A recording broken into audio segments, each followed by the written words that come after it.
Hello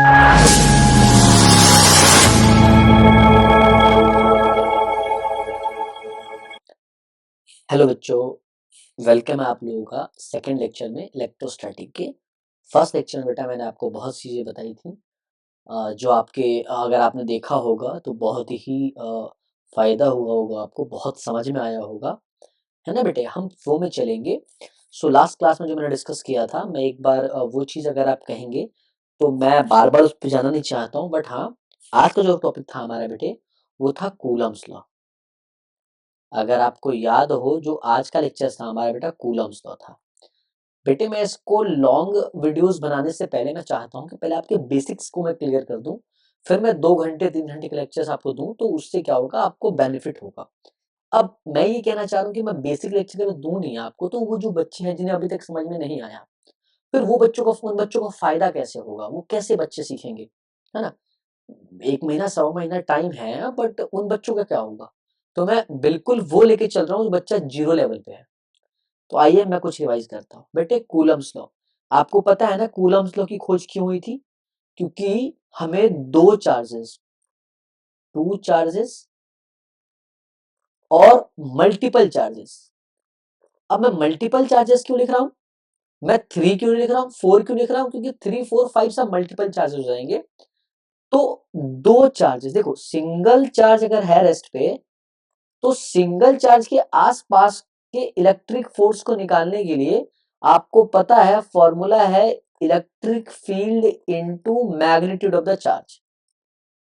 बेटा ये formula आपको पढ़ाया गया है, बट कूलम्ब्स लॉ की खोज कब हुई? जब मैंने कहा कि 2 चार्जेस, एक पॉजिटिव क्यू और एक नेगेटिव क्यू, एक पर्टिकुलर डिस्टेंस r पर अगर प्लेस्ड है, आपस में इनकी दूरी r है, तो क्योंकि ये अपोजिट चार्ज हैं, तो आपको पता है पॉजिटिव वाले से फोर्स बाहर की तरफ, नेगेटिव वाले से अंदर की तरफ, तो इनके बीच में अट्रैक्शन होता है, ये बात तो हमको पता है।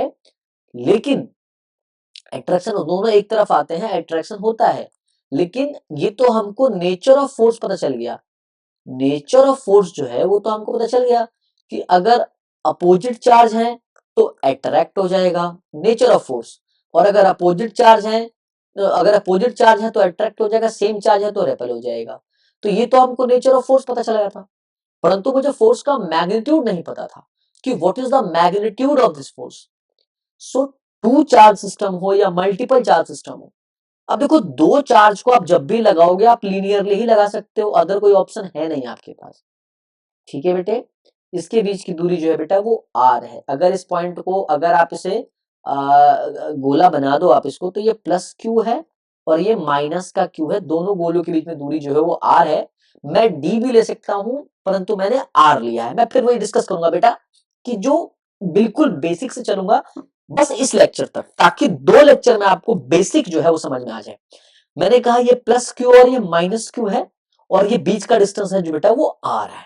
ठीक है बेटे, तो इसके लिए कूलम्ब्स ने क्या बताया, ऐसे ही मल्टीपल चार्जेस हैं। तो मैं जो ये बैच आपका चल रहा है, इस जो बैच हमने बनाया हुआ है, इस बैच के हिसाब से मैं, क्योंकि टाइम कम है, तो मैं क्वेश्चंस की तरफ ज्यादा जाऊंगा कि कौन कौन से क्वेश्चन आ सकते हैं, कौन कौन सा टॉपिक इंपॉर्टेंट है ना। तो मैं मल्टीपल चार्जेस में आपको बता दूंगा कि कैसे आप कर सकते हो, बट ये वाले अगर आपको ये मल्टीपल चार्जेस सीखने हैं, तो ये मैं अभी कुछ दिनों में मैं जेडब्ल्यू और नीट के लिए भी एक दूसरा बैच जो है वो लॉन्च करने जा रहा हूं, तो उसमें हम खूब सारी चर्चा करेंगे मल्टीपल चार्जेस पर। ठीक है, तो देखिए कूलम्स बाबा जो थे, उन्होंने बताया कि जो दो चार्ज हैं, इनका जो मैग्नीट्यूड होगा दोनों चार्ज का। अब वो बच्चे जो बच्चे कहते हैं सर मैंने पहला वाला तो समझ लिया, दूसरा वाला समझ में नहीं आ रहा, तो बेटा आपके लिए, आपको याद है ना पहले वाले में क्या होता था, फर्स्ट फर्स्ट वाले में आपको याद होगा कि फर्स्ट वाले में अगर मैं जाऊं, तो हाँ मैंने कहा था कि जो फोर्स है वो देखो डायरेक्टली प्रोपोर्शनल टू क्यू है।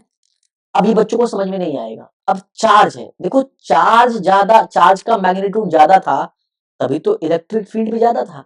लाइंस याद करो। तो फोर्स देखो, फोर्स जो है वो डायरेक्टली प्रोपोर्शनल टू चार्ज, यहां भी आपको समझ में आ जाएगा अगर आप देखोगे तो, कि हाँ चार्ज बढ़ा दो इलेक्ट्रिक फील्ड बढ़ जाएगा, इलेक्ट्रिक फील्ड बढ़ जाएगा तो फोर्स तो ऐसे ही बढ़ रहा है ना। ऐसे ही आपको देखना है कि फोर्स इसके प्रोपोर्शनल भी है, फोर्स इसके प्रोपोर्शनल भी है। तो यहां क्या कर देते हैं, कंबाइन करके, अगर मैं इसको Q1 बोल दूं, इसको Q2 बोल दूं, तो लिखेंगे कि जो फोर्स है दोनों चार्ज के डायरेक्टली प्रोडक्ट के उनके डायरेक्टली प्रोपोर्शनल है ना। मैंने बोला ये दोनों चार्ज हैं, देखो समझ में तो यहां भी आ रहा है हमको कि जो चार्ज है वो फोर्स के डायरेक्टली प्रोपोर्शनल है, सॉरी जो फोर्स है वो चार्ज के डायरेक्टली प्रोपोर्शनल है, क्योंकि चार्ज बोलेंगे तो दिक्कत हो जाएगी, है ना। फोर्स को बोलना पड़ेगा, फोर्स डायरेक्टली प्रोपोर्शनल है चार्ज के। सिमिलरली यहां देखो, एक इसके और एक इसके, तो हमको तो टोटल फोर्स निकालना है, तो दोनों का प्रोडक्ट कर दिया। जो फोर्स है, कौन सा फोर्स कहेंगे, इस फोर्स को कहेंगे इंटरेक्शन फोर्स। क्या कहेंगे बेटा इसको, इंटरेक्शन फोर्स कहेंगे इसको, जो इंटरेक्ट हो रहा है दोनों चार्ज के बीच में, तो जो इसका मैग्नीट्यूड है that is directly proportional to the product of their charges. Similarly इसका दूसरा पॉइंट, अब दो चार्ज की दूरी अगर आपस में बढ़ाते जाओगे तो क्या होगा, इनवर्सली रिलेशन है डिस्टेंस के स्क्वायर के। जब आप तीनों को क्लब करोगे तो आ जाएगा Q1 Q2 अपॉन R का स्क्वायर। अगर आपको समझ में आ रहा है तो मैं लिखा है F equal to Q1 Q2 upon R का स्क्वायर। सो आपको ये बात समझ में आ गई होगी। अच्छा, अब जो बच्चे फर्स्ट टाइम पढ़ रहे हैं, जो बच्चे फर्स्ट टाइम पढ़ रहे हैं, हालांकि जिन्होंने रिवीजन करना है वो तो कर रहे हैं, जिन्होंने फर्स्ट टाइम पढ़ना है उन्होंने कहा सर जब ये फोर्स के बाद जो डायरेक्टली प्रोपोर्शनल का साइन हटाते हैं ना सर, तो सर यहां थोड़ा कंफ्यूजन है सर, इसके बाद ना एक के लिख देते हैं। अब के तो ठीक है सर, Q1 Q2 और R square, sir Q1 Q2 और R में दिक्कत नहीं है सर। सर देखिए Q1 की वैल्यू कुछ ना कुछ दी होगी, सर Q2 की वैल्यू भी कुछ ना कुछ दी होगी, सर R की वैल्यू, क्योंकि R तो डिस्टेंस बिटवीन देम है, तो ये भी दिया होगा। सर जो हमको ज्यादा परेशान करता है ना सर, सर ये ना सर ये के है सर, जो के है ना सर वो परेशान करता है, के को क्या बोले। सर कुछ लोग कहते हैं के कांस्टेंट होता है, कुछ लोग बोलते हैं सर के जो है वो वेरिएबल होता है। तो मैं आपको थोड़ा समझाने की कोशिश करूंगा, समझ में आया, बिल्कुल बेसिक बात करा है मैंने। देखो बेटा जो के है ना, ये के इज कांस्टेंट, ये बात बिल्कुल सही है, लेकिन इसके आगे एक बात लिखना पड़ेगा, के कांस्टेंट तो है बट फॉर सेम मीडियम। अब सर इसका क्या मतलब है, सर फॉर सेम मीडियम का क्या मतलब है, हाँ मीडियम का बहुत बहुत मैटर करता है मीडियम। अगर आपने 11th अच्छे से पढ़ी हो तो आपको समझ में आया हो कि बहुत इंपॉर्टेंट है बेटे, ये जो है वो आपका, ये मीडियम जो है आपका बहुत इंपॉर्टेंट है। चलिए मैं समझाता हूं मीडियम कैसा। एक छोटी सी बात है, समझिएगा। आप आपके स्कूल में आपका होम टाउन है, मान लो कि ए और बी स्टूडेंट जो है, ए और बी स्टूडेंट जो है इनका होम टाउन सेम था, ठीक है। मान लीजिए कि ए और बी जो है इनका होम टाउन जो था वो सेम था, मान लीजिए फॉर एग्जांपल, ठीक है। इनकी आपस में स्कूल में अगर दो बच्चे हैं उनकी आपस में लड़ाई हो गई या स्कूल में झगड़ा हो गया, तो क्या होगा कि ये दोनों के जब झगड़ा होगा तो वो आपस में क्या होगा, फैसले की तरफ हुआ, क्योंकि दोनों का होम टाउन क्या है, सेम है। अगर ये 10 लड़के लेके आएगा तो हो सकता है कि ये 20 लेके आ जाए, या हो सकता है कि ये 5 ही लड़के लेके आए। तो इस केस में क्या होगा, बहुत सिंपल समझा रहा हूं, समझिएगा। मीडियम का असर बता रहा हूं आपको कि मीडियम क्या होगा कि दोनों का अगर इस तरीके से है तो यहां पे जो फैसला कराने आएगा के, याद रखिएगा के हमेशा जो है वो डिस्टर्बिंग एलिमेंट को, मैं फिर कह रहा हूं, वो डिस्टर्बिंग एलिमेंट को एलिमिनेट करने आएगा, एलिमिनेट करने आएगा डिस्टर्बिंग एलिमेंट को। तो ए और बी आपस में लड़ रहे हैं तो इनके डिस्टर्बेंस को हटाने के आएगा। मान लो जैसे फॉर एग्जांपल कि ए वाले ने 10 लड़के बुलाए, बी वाले ने 20 लड़के बुलाए, तो ऐसा होगा कि इन 10 या 20 में से कोई एक ऐसे भाई होंगे जो भाई इनका फैसला करा देंगे कि अरे लड़ो मत। मीडियम की बात बताता हूं, यही ए वाला लड़का बड़ा हो गया कल को, और यही ए वाला लड़का कल को बैंगलोर चला गया, इसका मीडियम चेंज हो गया। अब वहां कोई लड़का था जो बैंगलोर का ही था, समझिएगा, ये दिल्ली का लड़का है, ये बैंक ए जो है वो दिल्ली का है, बी जो है बैंगलोर का है। अब इस केस में जब ए की लड़ाई बी से होगी तो क्या ए आके दिल्ली के जो भाई हैं, क्या जो दिल्ली के भाई हैं उनसे आके कहेगा कि भाई मेरा वहां झगड़ा हो गया, तो फैसला करा दो। तो ये भाई कहेगा भाई देख मैं तो दिल्ली में ही तेरा बचाव कर सकता हूं, क्योंकि बैंगलोर का जो के है वो तो कोई और है। अभी आपको समझ में आ रहा होगा मीडियम का मतलब, कि आप दिल्ली का मीडियम चुनोगे तो दिल्ली में कोई भाई जो दिल्ली के हैं वो काम आ जाएंगे, आपको फैसला करा देंगे। परंतु वही स्टूडेंट अगर बैंगलोर चला गया, या बैंगलोर से मैंने बोला पटना चला गया, या पटना से लखनऊ चला गया, तो यहाँ पे लोकल जो है वो काम आएंगे। मैं गुंडा नहीं कहना चाहता हूं, बट मैं लोकल कह रहा हूं, वो लोग। तो तुम्हें समझ में आ रहा होगा कि के जो है वो कांस्टेंट तो है, लेकिन सेम मीडियम के लिए, मतलब कि दिल्ली में लड़ाई होगी तो ये जो के है, मान लो कि कोई है, मान लो गुड्डू है, गुड्डू नाम बहुत चलता है, तो गुड्डू है कोई जो बहुत तगड़ा वो है, या अगर मान लो मैंने कहा जी बड़े भाई हैं बहुत तगड़े हैं पहलवान है, तो ये पहलवान भाई साहब देखो कांस्टेंट तो रहेंगे, दिल्ली दिल्ली में तो भाई की चलेगी, लेकिन मैंने बोला ना भाई की चलेगी, भाई कांस्टेंट है, लेकिन कब, से मीडियम। अगर मीडियम बदल गया तो भाई को बदलना पड़ेगा। तो डिस्टर्बिंग एलिमेंट को जो एलिमिनेट करने वाले क्वांटिटीज है वो बेटा मीडियम पे डिपेंड करते हैं। ये बात आपको बहुत ही अच्छे समझ में आ गई होगी, क्योंकि आप लोगों जो चाहिए मैंने वही बताया है। ठीक है ना, कि मीडियम बदल गया तो सारी चीजें बदल गई।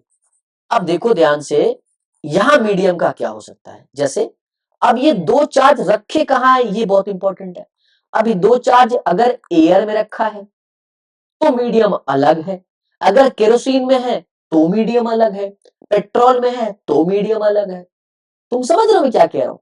सो एयर और फ्री स्पेस, सुनना ये बहुत सुनने को मिलेगा आपको, एयर और फ्री स्पेस, या इसको ज्यादातर आपको फ्री स्पेस सुनने को मिलेगा, कि जो है ये फ्री स्पेस में है, ये बहुत सुनने को मिलेगा आपको।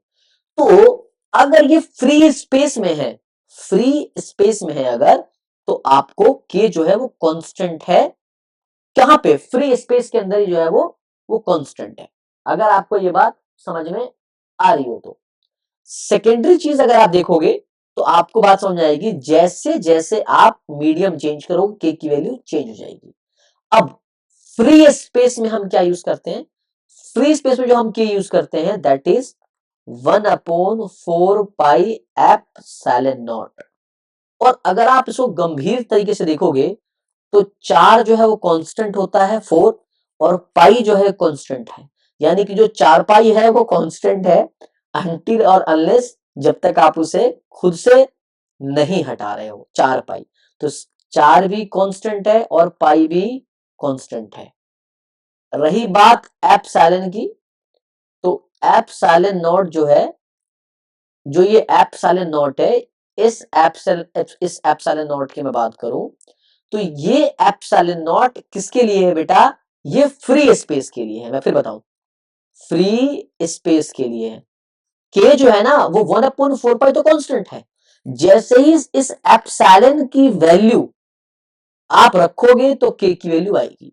अब अगर फ्री स्पेस में एप्सिलॉन की वैल्यू जो होती है बेटा वो कांस्टेंट होती है 8.85 10⁻11 और 12, कई बार 11 जैसे जनरली। अब इसकी एक यूनिट भी होगी, इसकी एक यूनिट भी होगी जो हम अभी अभी निकालेंगे, घबराना बिल्कुल नहीं है। तो ये एप्सिलॉन की वैल्यू है फ्री स्पेस में। अब सर अगर ये फ्री स्पेस में एप्सिलॉन यूज कर रहे हैं, तो सर अगर फ्री स्पेस नहीं है सर, कोई मीडियम है, तब कोई बात नहीं, आप एज इट इज लिख देना, 1/4 पाई तो रहेगा ही, बस एप्सिलॉन के बदले मीडियम हो जाएगा, जो मीडियम है वो आ जाएगा। अब इस मीडियम के बारे में हमको पता होना चाहिए, तो ये भी मैं कैलकुलेट करूंगा। फिलहाल मैं बेसिक बता रहा हूं, बेसिक समझिएगा। एक बार बेस बन गया उसके बाद फिर रफ्तार, बहुत तगड़ा रफ्तार कर देंगे। तो ये देखिए के इक्वल्स टू 1/4 पाई, बस ये एप्सिलॉन फ्री स्पेस में, और एप्सिलॉन एम हो जाएगा मीडियम। अब इस एप्सिलॉन का मतलब क्या है, एप्सिलॉन नॉट का मतलब क्या है, एप्सिलॉन एम का मतलब क्या है। एप्सिलॉन नॉट का जो मतलब है, जो अर्थ है, वो एप्सिलॉन नॉट का मतलब होता है absolute permittivity of free space. मतलब कि जो एप्सिलॉन है ये सिर्फ फ्री स्पेस में एब्सोल्यूट परमिट देता है फोर्स निकालने के लिए। आप समझ रहे हो, देखो Q1 Q2 upon are square तो है ही, इक्वल्स टू में के लगाया, और के कांस्टेंट है for C medium, simple.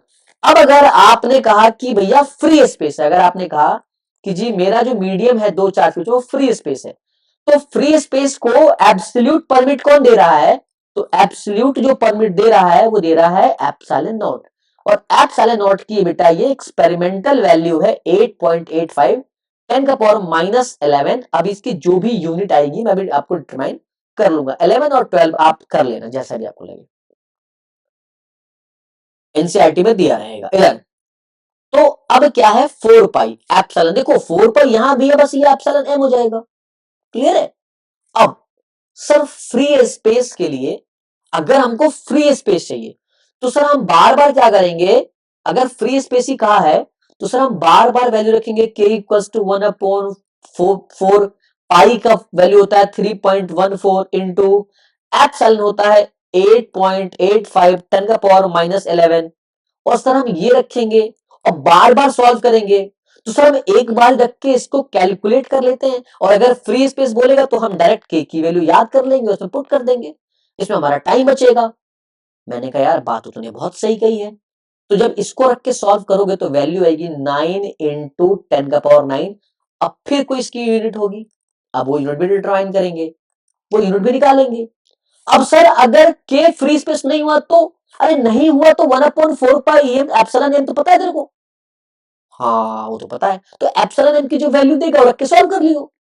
Sir कुछ ऐसा नहीं हो सकता, होगा, ऐसा भी होगा, कराएंगे, रिलेटिव परमिटिविटी पढ़ाएंगे, पढ़ाएंगे सब पढ़ाएंगे धीरे धीरे। तो सर ये बात हमारे समझ में तो आ गई गुरुजी की ये चीज समझ में आ गई, ठीक है। अब मैंने कहा एफ जो है वो के Q1 Q2 अपॉन आर का स्क्वायर, ये तो सर हमारा जनरल फॉर्मूला है। अब क्योंकि ये फोर्स है तो इसका यूनिट सर न्यूटन होगा, न्यूटन होगा और ब्रैकेट में एन रखेंगे। मैंने कहा बिल्कुल, बड़ा समझदार बच्चा तू तो भाई, तुझे हर चीज का पता है। लेकिन तूने कहा सर ये तो सिर्फ मैग्नीट्यूड बता रहा है, मैंने कहा हाँ तूने बात पकड़ ली।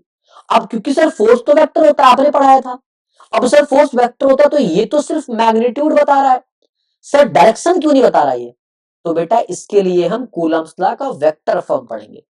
डायरेक्शन निकालने के लिए कूलम्स लॉ में हम वेक्टर, कूलम्स लॉ का हम वेक्टर फॉर्म पढ़ेंगे। अब क्या है कि या तो फिर मैं सीबीएसई की बात करूं, जितना जल्दी कवर कर सकते हैं, या तो मैं डिटेल स्टडी करूं। तो जब डिटेल स्टडी करेंगे तो हम इसकी चर्चा करेंगे। फिलहाल क्या है, मुझे आपको बस समझाना है ताकि आपको आगे के जो इंपॉर्टेंट टॉपिक्स डेरिवेशन है वो समझ में आ जाए।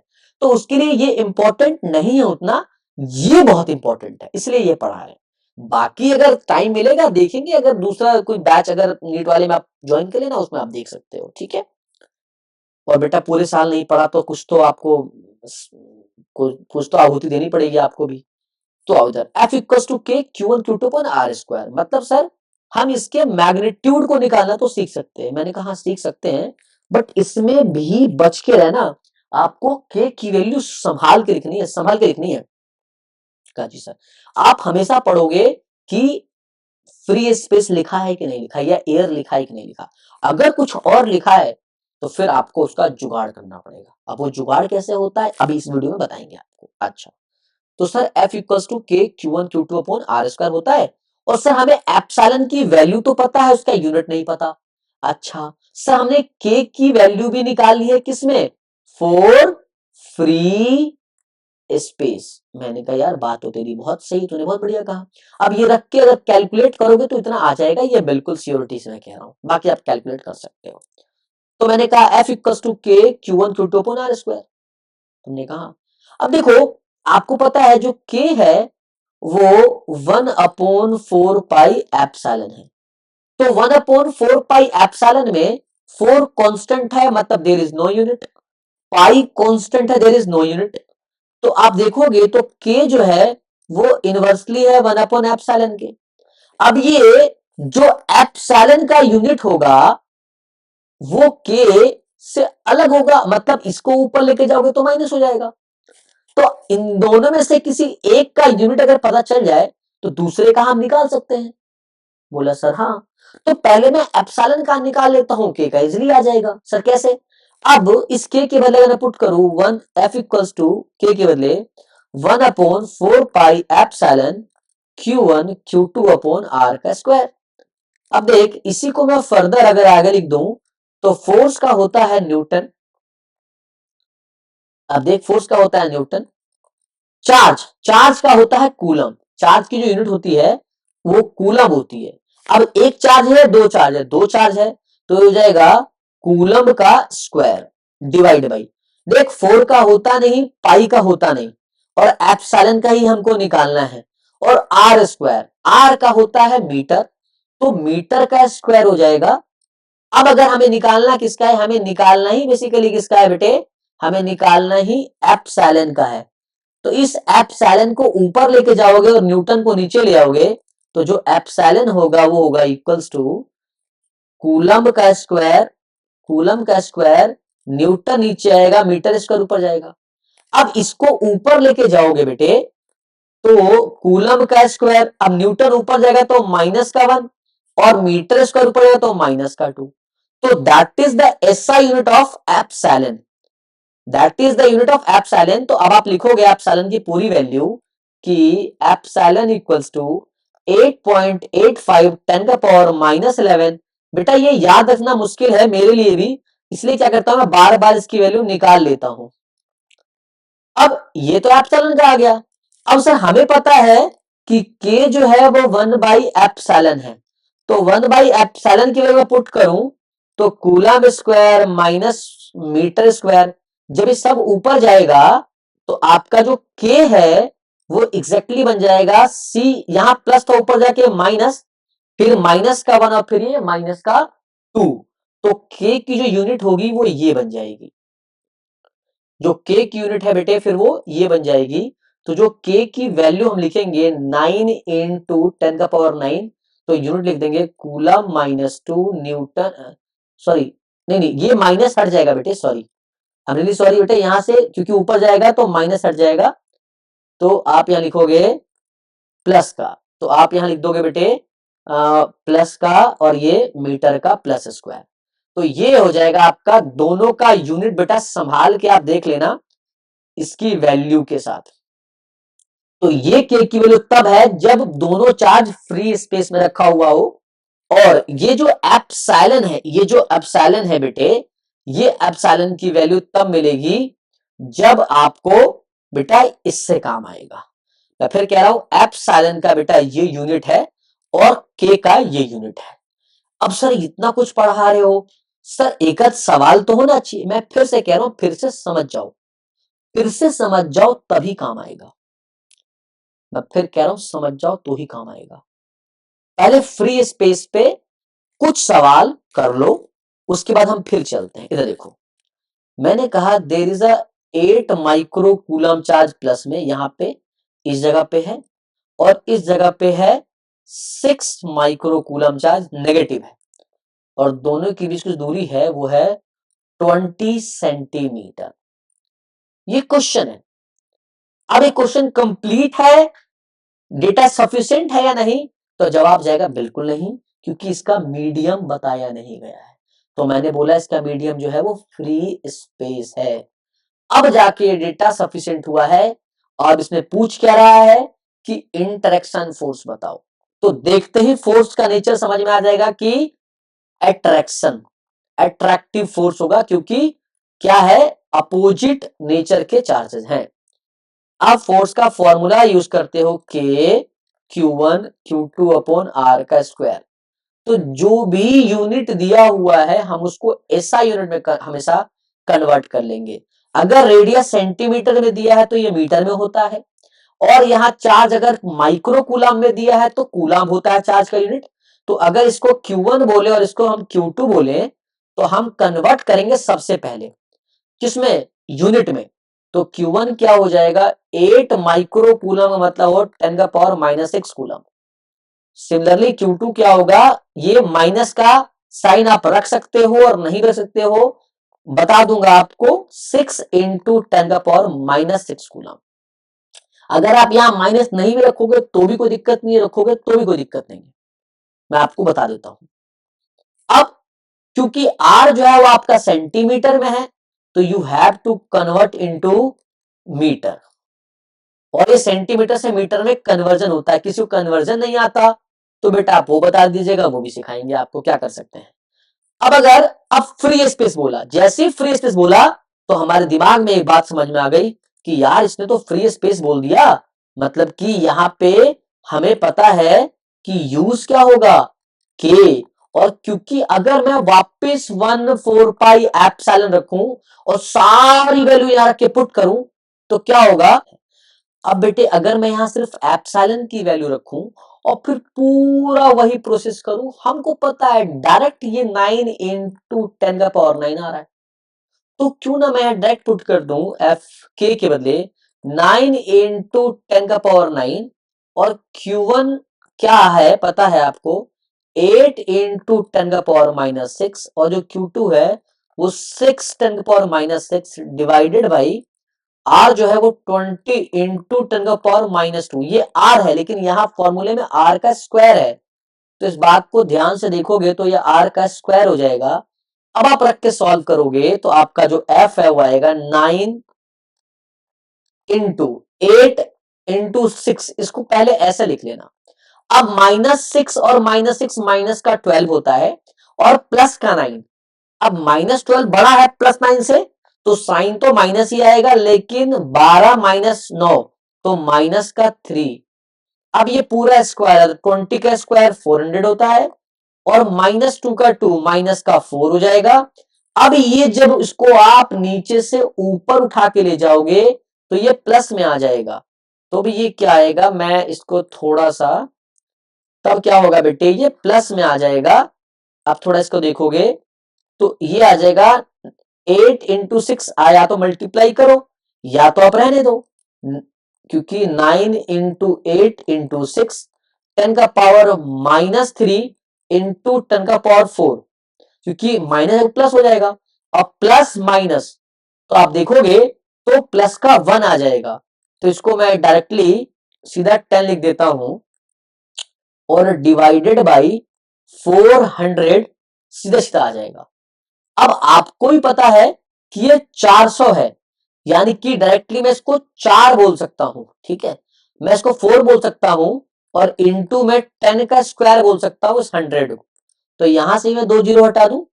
अब जैसे ही 2 जीरो हटा दूंगा, 4 से ये कट जाएगा 2, और ये 2 जो है फिर ये वापस या वापस ले जाओ इसको, तो यह हो जाएगा 6 दूना 12, 12 नवा 108, तो वो 108 हो जाएगा 10 का पावर 10 इंटू 10 पावर -2 प्लस 1 -1, तो ये कुछ 10.8 समथिंग न्यूटन आ जाएगा। तो ये आप इस तरह से इस क्वेश्चन को आप लगा सकते हो और कर सकते हो। अगर फ्री स्पेस कहा गया है तो, अगर फ्री स्पेस कहा गया है तो आप ऐसे लगा सकते हो।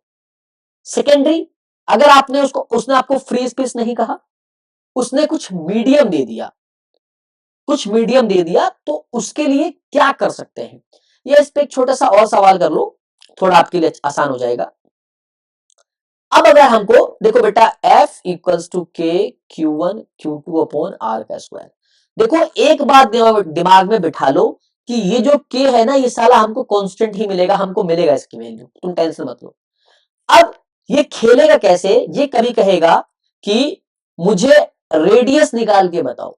अब अगर रेडियस बोलेगा कि चार्जेस के बीच में डिस्टेंस कितना था, आपसे ये पूछ लेगा, तो इसका मतलब फोर्स दिया रहेगा आपको Q1 और Q2 दिया रहेगा, फिर R पूछ लेगा। और या तो बेटा आपको R दिया रहेगा, Q1 Q2 दिया रहेगा, और आपसे बेटा F पूछ लेगा। आप समझ रहे हो बात को, के नहीं पूछेगा। के पूछ रहा है इट मींस कि सीबीएसई का सवाल नहीं है, के नहीं पूछेगा। मैं आपको इतना आपको समझा सकता हूं इजीली। देखो के बदल जरूर जाएगा अगर उसने बीच का माध्यम चेंज कर दिया या मीडियम चेंज कर दिया। मैं फिर बहुत बेसिक लेक्चर लेके जा रहा हूं, समझिएगा। एक सवाल आपके एनसीईआरटी में ही है, बहुत इजी क्वेश्चन है आपके एनसीईआरटी का, आपका 1.2 एक्सरसाइज नंबर है, एक्सरसाइज नंबर 1.2 है। 1.1 तो आपसे इजीली हो जाएगा। 1.2 के अंदर जो क्वेश्चन है उसका आंसर 12 सेंटीमीटर कुछ करके आता है। आप उस क्वेश्चन को देखोगे तो उसमें आपको फोर्स की वैल्यू दिया हुआ है, Q1 की वैल्यू दी हुई है, Q2 की वैल्यू दी हुई है, और साथ में बेटा आपको फ्री स्पेस बोला हुआ है फ्री स्पेस, यानी कि के की वैल्यू भी दी हुई है और आपसे आर की वैल्यू पूछ रहा है। सो अगर ऐसा कुछ पूछा तो आप यहां से क्या करोगे, आर स्क्वायर जो होगा के Q1 Q2 का एफ, और आपको सिर्फ आर निकालना है तो पूरे पे रूट लगा दो के Q1 Q2 का एफ। हालांकि ये दिखने में थोड़ा फॉर्मूला लगेगा कि अरे भाई रूट निकालना है, बट इतना मुश्किल नहीं होगा। ठीक है बेटा, इतना मुश्किल नहीं होगा, इस पे भी एक सवाल आ सकता है। तो देखो मैं वैरायटी की बात कर रहा हूं, इस पे भी एक सवाल करा सकते हैं आप। मैं एक वैल्यू लेके करा सकता हूं, लेकिन ये टाइम पास हो जाएगा क्योंकि आपको ही पता है कि सीबीएसई में मैं एक्सरसाइज बता रहा हूं 1.2 है, वो ऐसा ही करना है। मैं दूसरा वैरायटी बता रहा हूं आपको कि अगर आपको फ्री स्पेस ना दिया हो तो आप कैसे हैंडल करोगे, है ना, एग्जैक्टली आप उसको कैसे हैंडल करोगे, वो केसेस मैं आपको बता देना चाहता हूं। देखो बेटा, आपको नई चीज पढ़ने को मिलेगी, रिलेटिव परमिटिविटी। रिलेटिव परमिटिविटी इसको बोलते हैं एप्सिलॉन आर। अब क्योंकि ये रिलेटिव है तो ये रेशियो में होगा, ये बात याद रखिएगा। रिलेटिव डेंसिटी पढ़ा होगा 11th में, तो रिलेटिव परमिटिविटी है। तो इसका जो रिलेटिव परमिटिविटी जो निकालने का प्रोसेस है उसे कहते हैं कि the ratio of absolute permittivity of the given medium to the absolute permittivity of free space. अगर मैं इसकी डेफिनेशन लिखूं कि रिलेटिव परमिटिविटी क्या होता है, तो मैं लिखूंगा कि the ratio of absolute permittivity of given medium to the absolute permittivity of free space. आपको दिख रहा बेटा, अच्छे से दिख रहा आपको फ्री स्पेस। सो आप इस तरह से कर सकते हैं। अब अगर आप इसको क्रॉस मल्टीप्लाई कीजिएगा तो जो आपका एप्सिलॉन एम है वो एप्सिलॉन नॉट और एप्सिलॉन आर से मल्टीप्लाई होके आपको ये फॉर्मूला मिल जाएगा।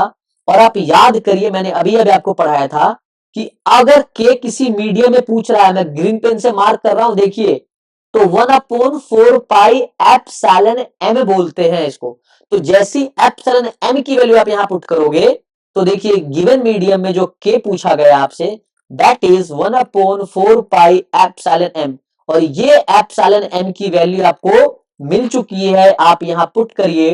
तो जो आपका यहां पे किया आएगा दैट इज 1/4 पाई और एप्सिलॉन एम के बदले आएगा एप्सिलॉन ई आर, और ये ई आर आपको गिवन होगा। मैं फिर बता रहा हूं, रिलेटिव परमिटिविटी आपको जो है ये आपको गिवन होगा, नहीं तो आपसे न्यूमेरिकल पूछेगा ही नहीं, फिर आपसे न्यूमेरिकल पूछेगा ही नहीं।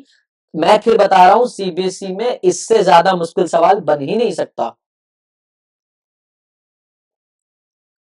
आपको समझ में आ रहा है तो आप वैसे समझिए, नहीं आ रहा तो आप ऐसे समझिए, लेकिन आप समझिए। अब यहां एक बच्चा बोलेगा सर इसका भी तो हम कैलकुलेशन इजी कर सकते हैं। मैंने कहा और तो इतना मेहनत कर क्यों रहा हूं, पूरा पढ़ाया क्यों है। कहेगा सर इसकी वैल्यू तो सर आपने को मालूम। मैंने कहा कैसे, एक्चुअली ये पूरा के है, मैं फिर कहूं ये पूरा के है, मैं फिर कह दूं, लेकिन लेकिन रेड पेन से, लेकिन 1/4 पाई एप्सिलॉन की वैल्यू तो अपने को मालूम। तो क्या अपन ऐसा बोल सकते ये वाला अगर के डैश ले लूं क्योंकि मीडियम का है तो 1/4 पाई एप्सिलॉन के होता है, तो के बाई एप्सिलॉन आर आ जाए। और अब अगर मुझे कोई दो चार्ज दिया हो, एक Q1 दिया हो और एक Q2 दिया हो, इस तरह से एक मुझे Q1 दिया हो और एक मुझे Q2 दिया हो, और यहां मीडियम दे दे कुछ भी मीडियम दे दे, गिवन मीडियम कुछ भी दे दे, तो मैं सीधा सीधा फॉर्मूला लगा सकता हूं F इक्वल्स टू, क्योंकि मीडियम बदल गया तो K dash Q1 Q2 R का स्क्वायर, और K डैश के बदले लगा दूं K by epsilon R Q1 Q2 का R स्क्वायर, और ये वाला K का वैल्यू हमको पता है 9 इंटू 10 का पावर 9 का एप्सिलॉन R Q1 Q2 का R स्क्वायर। अब अगर ऐसे करें तो अपना कोई मीडियम में भी तो निकाल सकते हैं इजिली। सर समझ में नहीं आया। एक सवाल कर लेते हैं, आओ तुम्हारे समझने के लिए एक सवाल है। मैंने कहा कि ये कोई Q1 चार्ज है जो 10 माइक्रोकूलम का है, और ये जो है वो आपका मोटा मोटी मान लीजिए कि कैसे ले लें, हाँ चलिए मान लीजिए कि ये भी जो है आपका वो 6 माइक्रोकूलम का चार्ज है, और बीच की जो दूरी है वो 10 सेंटीमीटर ले लिया, और जो गिवन मीडियम है, ये जो मीडियम है, ये मैंने वाटर ले लिया, वाटर। और वाटर का जो रिलेटिव परमिटिविटी होता है वो 81 होता है। ये मैंने दे दिया आपको, रिलेटिव जो वाटर का रिलेटिविटी होता है वो 81 होता है। अब मुझे बताओ कि फोर्स क्या होगा। तो जिस बच्चे ने मेरा बुद्धि अप्लाई किया और मेरे से पढ़ रखा है उसे पता है, तो सिंपल लगाना, टाइम क्यों वेस्ट करना यार, सर ने पढ़ा रखा है। सिंपल, अगर आप पुराने मेथड से करोगे तो 1/4 pi epsilon E R Q1/Q2 R square लगाओगे, 4 का वैल्यू पुट करोगे, पाई पुट करोगे, एप्सिलॉन पुट करोगे, ई आर पुट करोगे, कैलकुलेट करोगे, टाइम टेकन है मेरे दोस्त। सिंपल लगाओगे अगर 9 × 10⁹ Q1/Q2/R², तो ये आसान हो जाएगा। कैसे, देखो पहले इधर कर देता हूं, तो ये हो जाएगा 9 × 10⁹। सबसे पहले माइक्रोकूलम में दिया है, तो माइक्रोकूलम में दिया है तो फर्ज क्या बनता है अपना, सबसे पहले Q1 को लिखेंगे 10 × 10⁻⁶, सबसे बेसिक आपको पहले कन्वर्ट करना है 6 × 10⁻⁶ कूलम, और फिर आपको रेडियस 10 सेंटीमीटर दिया है, so you have to convert into metre. अब ये सारी वैल्यूज को थुचुक थुचुक करके पुट कर दो। ये आपका K है Q1 10⁻⁶, Q2 जो 6 10⁻⁶, और ER जो है वो आपका 81, पूरे को डिवाइड कर दो इंटू 10 इंटू 10⁻⁻² का स्क्वायर से। अब देखो कितना आसान हो गया। आपको पता है 9 9 जा 81, ये तो मैंने एक ऐसी वैल्यूज ले रखी है, ऊपर आ जाएगा 10 इंटू 6, फिर 9 -6 -6 माइनस का 12 प्लस का 9 मतलब माइनस का 3, नीचे 9 इंटू 10 का स्क्वायर 100, 10 का -2 माइनस का 4। अब 3 2 जा 6 और 3 3 जा 9, आप ऐसे भी कर सकते हो, माइनस का 4 ऊपर जाके प्लस का 4, तो ये हो जाएगा 10 इंटू 2 इंटू 10⁻³ प्लस का 4, ये ऊपर हटा दो, तो ये हो जाएगा 3 इंटू 100। तो फिर -3 + 1 डायरेक्ट 10 आ जाएगा, तो इस वैल्यू को अगर आप इवेल्युएट करोगे 10 इंटू 2 इंटू 10, बात समझ में आ गई, 10 इंटू 2 इंटू 10, 3 इंटू 100, तो देखो बेटा 10 10 पूरा 100 गया, तो आपका जो आंसर है बेटा वो 2/3 आ जाएगा ये, और आंसर इसका न्यूटन है। आप इसे कैलकुलेट भी कर सकते हो। मेरा कहने का अर्थ था बस वैरायटी आपको पता चल जाए। तो मीडियम अगर फ्री स्पेस नहीं है, कोई मीडियम अगर है, तो उसका जुगाड़ बता दिया क्या करना है, कि आपको रिलेटिव परमिटिविटी दिया रहेगा, और आपको इस तरीके से करना हो, अगर आपका प्रोसेस इस तरीके से हो तो आप ये वाला तरीका अपना लेंगे, और अगर इससे ना हो तो आप ये वाला तरीका जो मैंने बताया है वो ये वाला तरीका आप अपना लीजिएगा, सारी कहानी आपकी समझ में आ जाएगी। तो देखो मैंने कूलम्ब्स लॉ में 2-3 वैरायटी बता दी आपको। पहले सुनिएगा, पहला कूलम्ब्स लॉ में मैंने बताया आपको कि जो F है that is K Q1 Q2 का R का स्क्वायर। तो अब आप इसमें K जो है वो फ्री स्पेस में दिया रहेगा, तो आसान, पहली वैरायटी। दूसरी में आपसे फोर्स ना पूछ के रेडियस पूछ लेगा, और तीसरी वैरायटी मैंने कहा वो आपको फ्री स्पेस में देके कोई गिवन मीडियम दे देगा, तो आप कैसे कैलकुलेट करोगे। और ये हो सकता है कि 2 मार्क्स में और 3 मार्क्स में आपसे पूछ ले, ठीक है, समझ में आ गया। अब इस पे एक आपको मैं क्वेश्चन देता हूं, प्रैक्टिस के लिए क्वेश्चन कर लीजिएगा। मैंने कहा 2 अल्फा पार्टिकल हैं, और 2 अल्फा पार्टिकल की बीच की दूरी, मैंने फिर बताया 2 अल्फा पार्टिकल हैं, दो अल्फा पार्टिकल के बीच की दूरी मान लो मैंने दिया 20 सेंटीमीटर, और जो मीडियम दिया है वो फ्री स्पेस दिया है, और मुझे इसका फोर्स निकालना है। अब बच्चा बोलेगा सर आपने चार्ज नहीं दिया है। बेटे मैंने चार्ज नहीं दिया है, लेकिन मैं आपको अल्फा पार्टिकल बोल रहा हूं। अल्फा पार्टिकल का मतलब होता है हीलियम। अल्फा पार्टिकल मतलब होता है हीलियम, तो अल्फा पार्टिकल मतलब 2He4। तो जो नीचे वाला होता है वो होता है एटॉमिक नंबर, और ऊपर वाला होता है मास नंबर। और आपको पता है कि जितना एटॉमिक नंबर होता है उतना ही नंबर ऑफ इलेक्ट्रॉन होता है, पढ़ाया था मैंने। तो अगर इसका एटॉमिक नंबर 2 है तो इसमें इलेक्ट्रॉन भी 2 इलेक्ट्रॉन हो जाएगा। तो इस तरफ भी 2 इलेक्ट्रॉन और इस तरफ भी 2 इलेक्ट्रॉन। तो देखो ध्यान से, दोनों पे चार्ज सेम है, तो फोर्स का जो नेचर है वो हो जाएगा रिपल्सिव। और बीच की दूरी आपको दिया है 20 सेंटीमीटर, और ये वाला फ्री स्पेस। तो आप इसे वैसे कैलकुलेट कर लो कि k में 9 इंटू 10⁹ और 2 इंटू 2 4, और e इंटू ई का स्क्वायर अपॉन, ऐसे कर सकते हो। 20 को कन्वर्ट करोगे -2 का होल स्क्वायर, तो आप देखोगे कि 9 इंटू 10⁹ इंटू 4। अब 1.6 को कैलकुलेट स्क्वायर करोगे तो 2.56 हो जाएगा। और 56 होगा 96 होगा, 16 का स्क्वायर कितना होता है? 256 ही होता है, है ना। 15 225 होता है, 16 ही होता है। और 10⁻19 का -38 हो जाएगा, 19 दूना 38 हो जाएगा। और डिवाइड बाई 20 का 400, 10 का -4। और आप बस इसे इवेल्युएट कर लोगे तो आप ये क्वेश्चन करने में भी सक्षम हो गए। एक वैरायटी मैंने आपको ये भी करा दिया कि वो हो सकता है बोल दे कि 2 अल्फा पार्टिकल सिस्टम में ये दूरी है, और आप इस पे कैलकुलेट करो। तो ये तो बेटा कूलम्स लॉ में आपको फोर्स का मैग्नीट्यूड निकालना है, अगर आपको मीडियम चेंज कर दिया तो भी, और फ्री स्पेस दिया तो भी। अभी तक हम फिलहाल मल्टीपल चार्जेस पे नहीं गए हैं, और मल्टीपल चार्जेस पे हम जाएंगे भी नहीं, क्योंकि वो हमसे पूछेगा नहीं। आपको बात समझ में आ रही है? तो अगर पूछा, क्योंकि एनसीईआरटी में एग्जांपल दिया हुआ है, तो वो चीज फिर अब रिस्क लेना पड़ेगा थोड़ा बहुत, क्योंकि यहां से फिर इलेक्ट्रिक फील्ड स्टार्ट करना बहुत जरूरी हो गया। या अगर आप कहो तो एक वैरायटी में उसकी भी करा देता हूं, चलो मैं करा ही देता हूं एक तरह से, क्योंकि रिस्क क्या लेना। इधर आओ। अब उसने बोला कि मुझे मल्टीपल चार्जेस चाहिए। उसने बोला कि मुझे मल्टीपल चार्जेस चाहिए। तो मल्टीपल चार्जेस में इसने बोला कि मुझे 3 चार्जेस चाहिए, Q1 Q2 और Q3।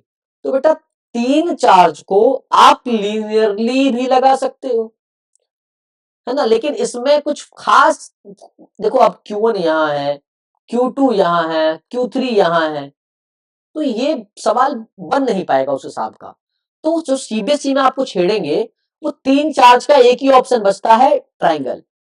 अब ट्राइंगल में वो किस हिसाब से छेड़ेंगे आपको पता है, या तो ये, या तो ये, या तो आपको इक्विलेटरल ट्रायंगल देंगे, या तो आपको राइट एंगल ट्रायंगल देंगे, क्योंकि इसके अलावा मुझे लगता नहीं वो आपको कुछ देंगे।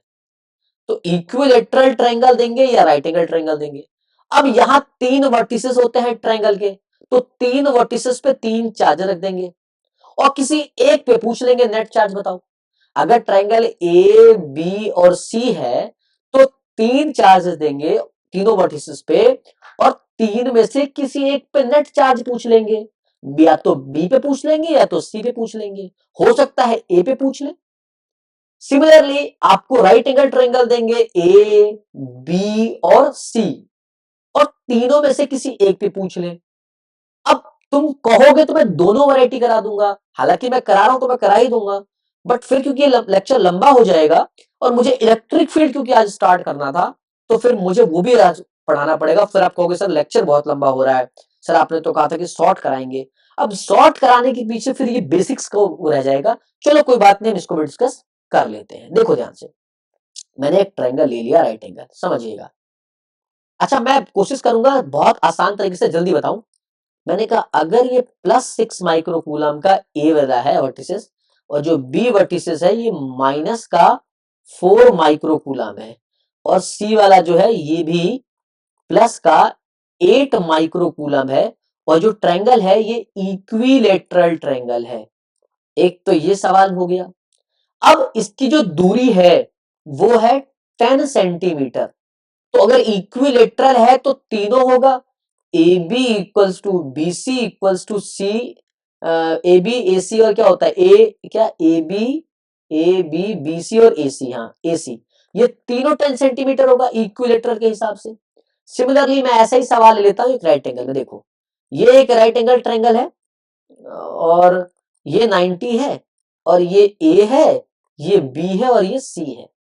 तो मैंने कहा कि ये वाला जो है वो 10 माइक्रो कूलम है प्लस का, और ये जो है ये वाला ये भी प्लस का जो है वो 8 माइक्रो कूलम है, और ये वाला जो है वो माइनस का 6 माइक्रो कूलम है। अब क्योंकि ये इक्विलैटरल ट्रायंगल है तो मैंने इसका जो डिस्टेंस है, अब तुम कहोगे तो मैं वो भी इसमें भी मुश्किल कर सकता हूं और इसको भी इजी कर सकता हूं। अब मुश्किल कैसे कर दूं? मैंने कहा मैं साइड नहीं बताऊंगा, मैं इसका एंगल दे दूंगा 37 डिग्री।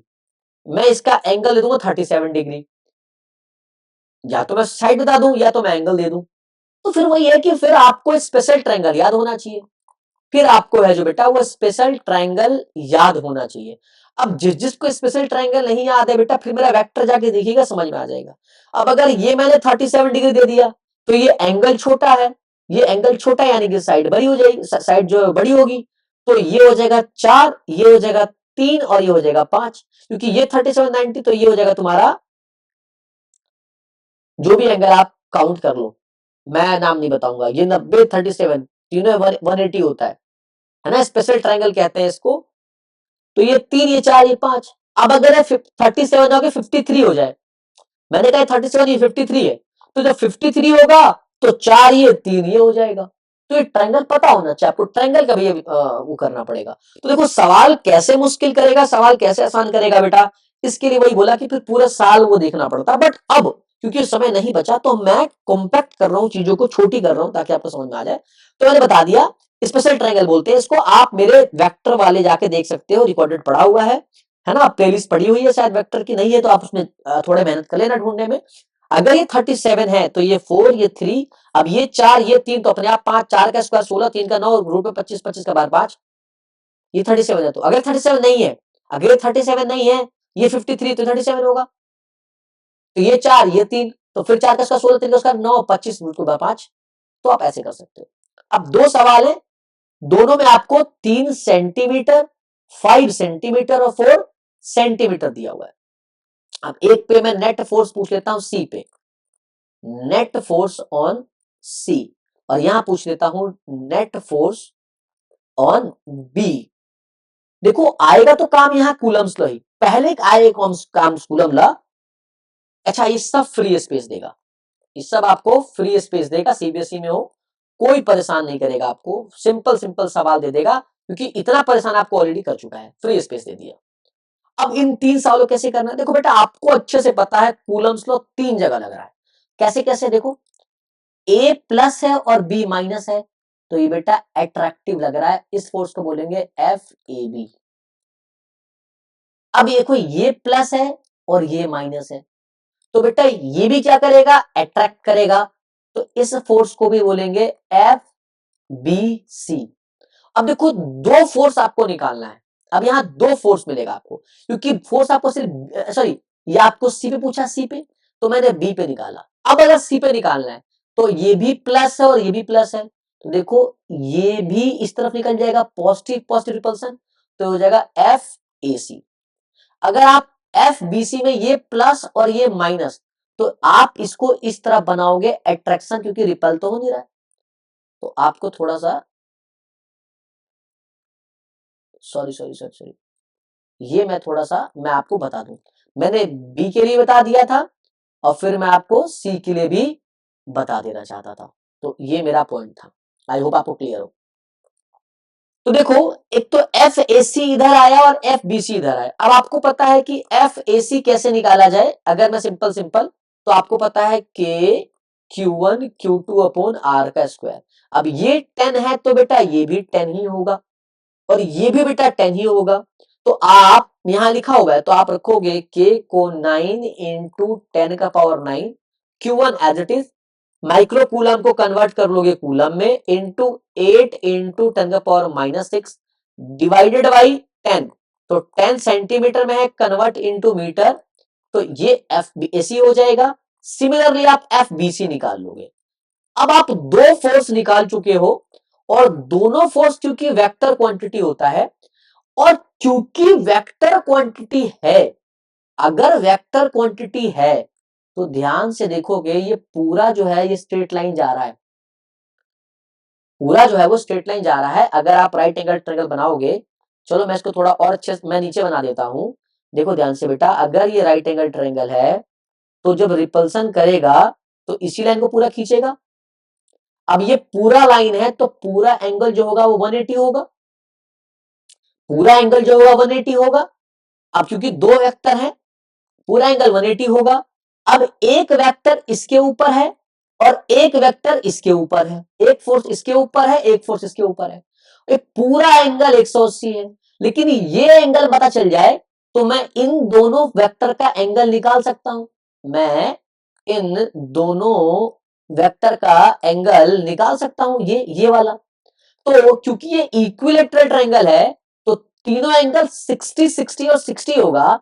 तो ये वाला अगर 60 है तो पूरा 180 होता है।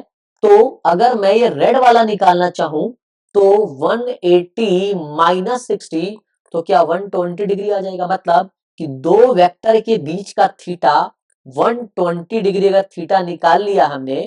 तो अगर याद करो दो वेक्टर है, एक एफ बीसी है और एक एफ एसी है, ये एफ एसी है, और दोनों के बीच का एंगल अगर 120 डिग्री हम निकाल लिया है तो हमने इसके लिए रिजल्टेंट वेक्टर पढ़ा था फॉर्मूला रूट में ए का स्क्वायर प्लस बी का square plus 2ab cos theta पढ़ा था।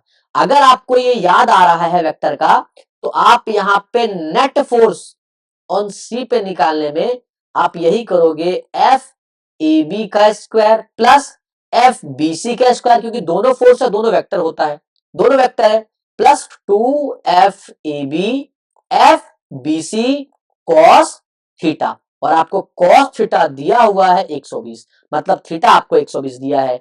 और आप इसे पुट करोगे, पुट करके सॉल्व करोगे तो आपका नेट फोर्स ऑन सी आ जाएगा बेटे। ये आपका मल्टीपल चार्जेस में आप इस तरह से कर सकते हो। फर्स्ट कूलम्स लगेगा, दूसरा वेक्टर लगेगा। सिमिलरली आप इसमें आ जाओ, मैं ये भी करा देता हूं। अब देखो ए बी प्लस प्लस तो क्या होगा, इसमें रिपल्सन होगा। क्या होगा, ये इस तरह से रिपेल करेगा, इस तरफ से ना रिपेल करेगा।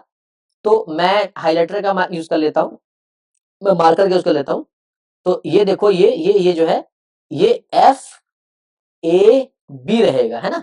सिमिलरली अगर मैं देखूं तो अब ये माइनस और ये प्लस, तो आपके केस में ये इस तरफ जो है वो अट्रैक्ट करेगा। तो आप देख रहे हो एंगल वैसे ही 90 बन रहा है। अगर जो पढ़ने वाला बच्चा है वो देख के खुद ही समझ रहा है कि भाई एंगल तो 90 बन रहा है।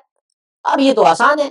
आप फिर क्या करो, एफ ए बी निकालो, सिमिलरली आप एफ बी सी निकालो, और आपको रेडियस दिया हुआ है क्योंकि मैंने एंगल यूज किया हुआ है। एंगल यूज नहीं किया होता तो आपको सिंपल वैल्यू दी होती। तो आप यहां पे लगा लो के Q1 Q2 का आर स्क्वायर, के Q1 Q2 का आर स्क्वायर। अब क्योंकि एंगल थीटा 90 है तो केस आपको याद होगा, व्हेन थीटा इक्वल्स टू 90 तो कॉस 90 क्या हो जाता था, जीरो हो जाता था। तो आप इस रिजल्टेंट में A square B square plus 2ab cos 90, तो कॉस 90 जीरो, तो ये पूरा खत्म हो जाता था अगर आपको याद हो। तो यहां तो सिंपल सॉर्टेड है भाई, सीधा आ जाएगा रूट में ए का स्क्वायर प्लस बी का स्क्वायर। तो यहां पे जो आप एफ निकालोगे नेट ऑन बी आपका वो आ जाएगा रूट में एफ ए बी का square plus F B C का स्क्वायर। तो मल्टीपल चार्जेस भी आसान है। अब देखो मैंने 3 चार्ज लिया तो ट्रायंगल लिया, 4 चार्ज लेता, यहां अगर मैं Q4 भी ऐड कर दूं तो बेटा या तो स्क्वायर बनता या तो बेटा रेक्टेंगल बनता। तो सिंपल है ना, उसमें भी आप निकाल सकते हो। तो घबराने की आवश्यकता नहीं है। फिलहाल जो मेरा टॉपिक था वो इलेक्ट्रिक फील्ड था। चलो बच्चों थोड़ा इलेक्ट्रिक फील्ड की तरफ चलते हैं जो मेरा आज का टारगेट था। चलो, तो आपको याद होगा फर्स्ट लेक्चर में मैंने आपको बताया था कि सिंगल चार्ज के लिए जो इलेक्ट्रिक फील्ड होता था वो F बाई क्यू होता था, अगर आपको याद हो।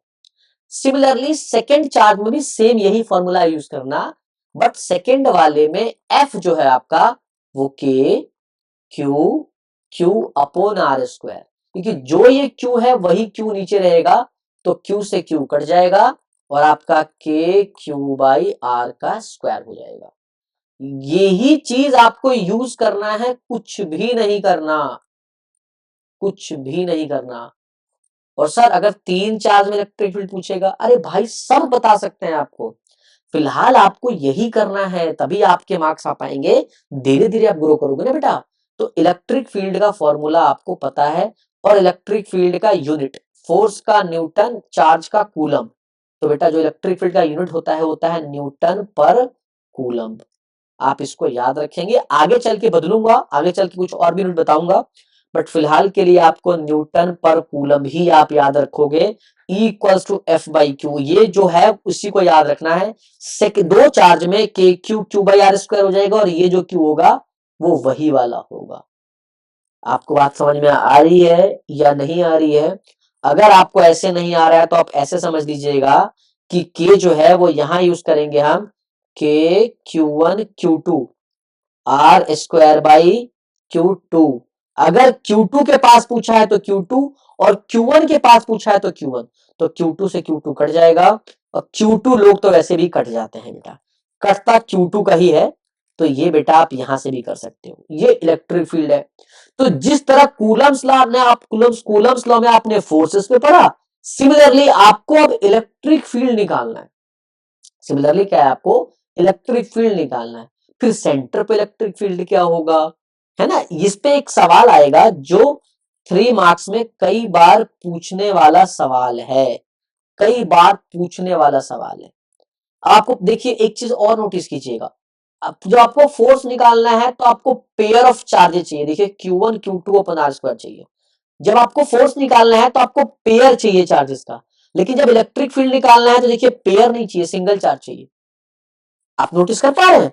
तो अगर मैंने यहाँ Q1 बोला और Q2 बोला, तो Q1 का इलेक्ट्रिक फील्ड E1 होगा और Q2 का E2 होगा। मतलब कि हम Q1 में इलेक्ट्रिक फील्ड अलग निकालेंगे और Q2 में अलग निकालेंगे। ये बात आपको समझ में आ रही हो? देखिए इलेक्ट्रिक फील्ड में सिंगल चार्ज, और फोर्स में हम पेयर ऑफ चार्ज यूज कर रहे हैं। तो जब आप ये चीजें समझना शुरू कर दीजिएगा तो आपको समझ में आना शुरू हो जाएगा। बेटे बहुत मेहनत के साथ ये लेक्चर तैयार किया जा रहा है। अगर आपको सच में समझ में आ रहा है तो आप बेटा उन बच्चों तक पहुंचाए जिनको सच में जरूरत है।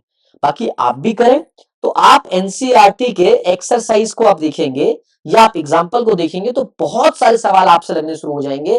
फिलहाल एक्सरसाइज का 1.1 1.2 आपसे इजिली हो जाएगा, है ना। मैंने 1.6 भी करा दिया है, मैं धीरे धीरे सारी चीजें कराऊंगा।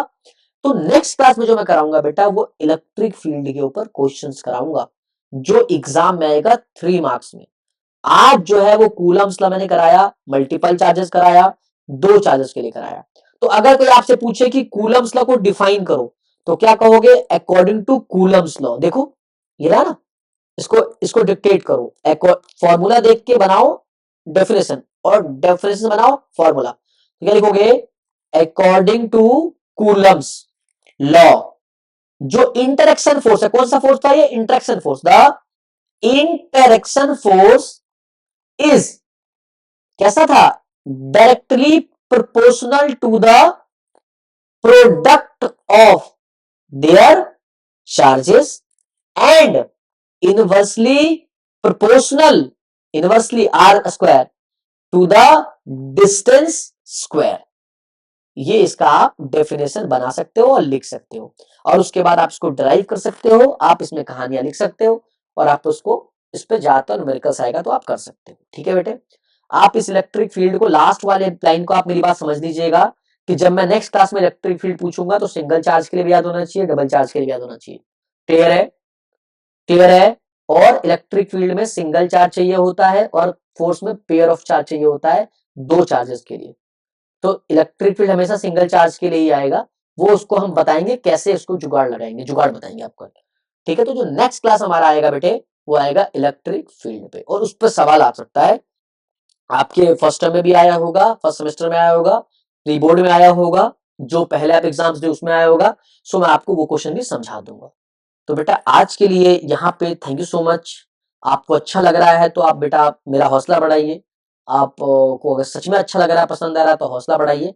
आप सच में करके दिखाइए कि हाँ सर, हम आपके साथ कदम से कदम बढ़ा रहे हैं। सर हम 95 प्लस लाके दिखाएंगे आपको। आपकी मेहनत में। ये अगर बैच सक्सेसफुल रहता है बेटे, तो मैं नीट वाला भी बना रहा हूँ, वो तो उसमें जो बच्चे हैं वो तो कर ही रहे हैं, तो आपको फर्दर काफी हेल्प हो जाएगी। बाकी जो आने वाले बच्चे हैं, आप उन्हें फॉरवर्ड कीजिए, उन्हें बताइए हम यहाँ मेहनत करने को तैयार है ना बच्चों। फिर भी कोई इशू है, मैसेज आप मुझे मैसेज कर सकते हैं। आज के लिए आप इतना पढ़िए। थैंक यू सो मच बच्चों, आज आप इतना करके उसके बाद हम नेक्स्ट क्लास में मिलते हैं मेरे बच्चों, ठीक है। आज के लिए बहुत बहुत धन्यवाद।